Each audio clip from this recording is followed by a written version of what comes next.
the Meridian Sports Show live on 107 Meridian FM, and it's a very warm welcome to James Harding, who joins us to talk about the Matt Ratana Foundation. Hello, James. Hi, very nice to be on. Thank you. No, thank you very much for joining me. So today's a massive day for the foundation. The official launch day and the Track World in Union 2020, recorded by Joanna Forrest, who I kindly spoke to a couple of weeks ago, was released today as well. How's it gone? Well, it's been fantastic. So we can't thank Joanna Forrest enough, and also East Grinstead Rugby Club is a tribute to Matt. The wonderful, wonderful news is that she's gone in and she's got to the top of the classical charts.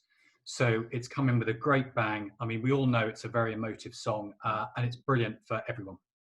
It is fantastic, and I played it on the show a couple of weeks ago after chatting to Joanna, and it's a really emotional track, and the video that goes with it as well. It's an emotional time for a lot of people in the local community, and for East Grinstead Rugby Club as well. It hit the community hard, but I think it's a really positive thing that's come out of it with the foundation, the official launch today. Can you tell us a little bit more about the foundation and what it is trying to achieve?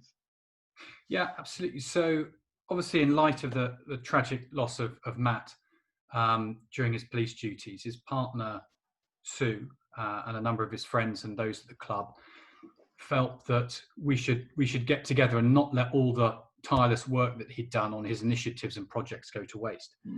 And so about 6 to 8 of us got together. The foundation was created.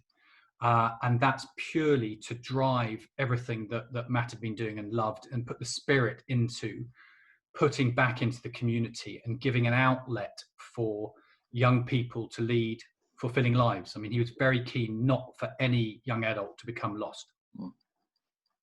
That's fantastic, and it proves the kind of character and the guy he was, at the club. And we've had a lot of kind of testimonials paid to him, throughout the last few weeks, which has been really difficult. It must have been a really hectic time for you guys to get the foundation off to its official launch today, and get a lot of people involved in it. A lot of people across social media, famous names and personalities have become involved. How has that been? It must have been a manic period for you. It has been. I mean, I got involved a couple of weeks ago because I live locally anyway, but a couple of my good friends are involved in the club, and one of them in the Met Police too that knew Matt. And what's been amazing is that everyone has just been willing to give their all. We've had people with media exposure, marketing, those that have done fundraising before and know those in the rugby community.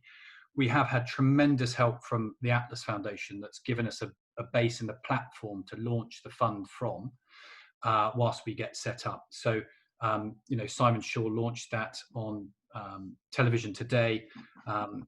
They've just been fantastic for us, but it's everyone, and we are still going and will be for the next few days to get everything up and running. Definitely, properly. Yeah. And there's a lot of interaction on social media across from what we see from the club and famous people as well. Could you tell us, the listeners, if I haven't actually seen it already, what people can do to donate? Obviously, you're wearing one of the shirts, which looks great. I have to say that the black and the blue, it looks really good. What can people do to donate? And obviously, they can donate and get something in return as well. Absolutely. So we've mentioned already Joanna Forrest. So downloading her song, all of the proceeds or the profit from that will go to the foundation directly.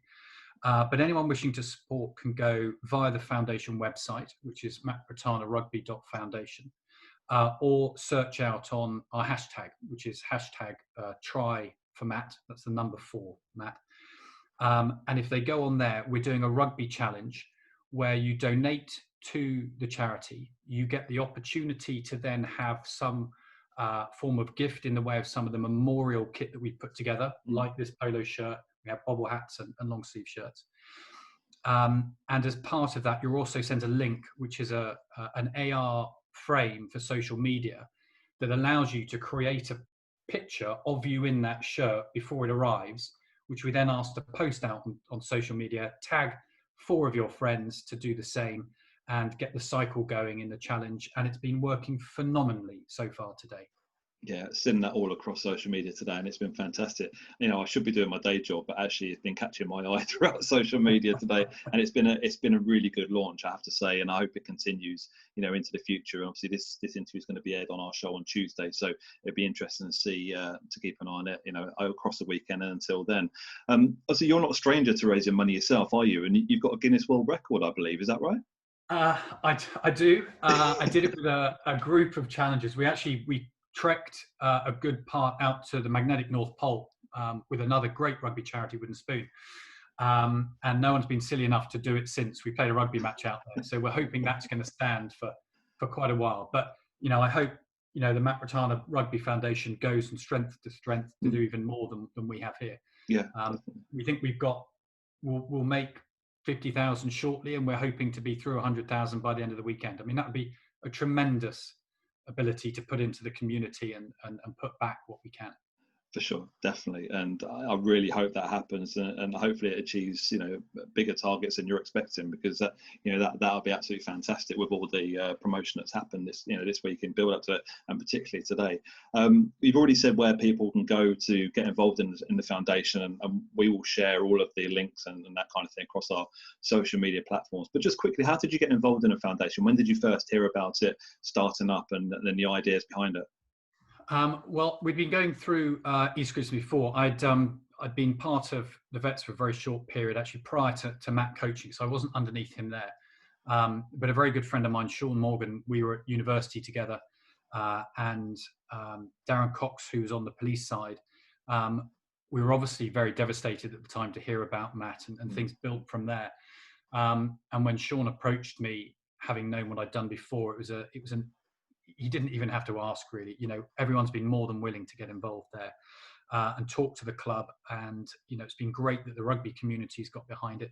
Businesses have got behind it as well. And, if any local businesses want to help out on some of the initiatives, they just need to send an email to donations@mattrattanarugby.com and we can see how we can help out from there.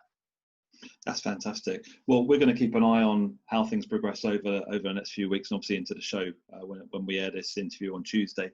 And we'll share all that information across our social media channels, as we already have, but we'll do that throughout the weekend to try and help out where we can. But I wish you all the very best for the foundation.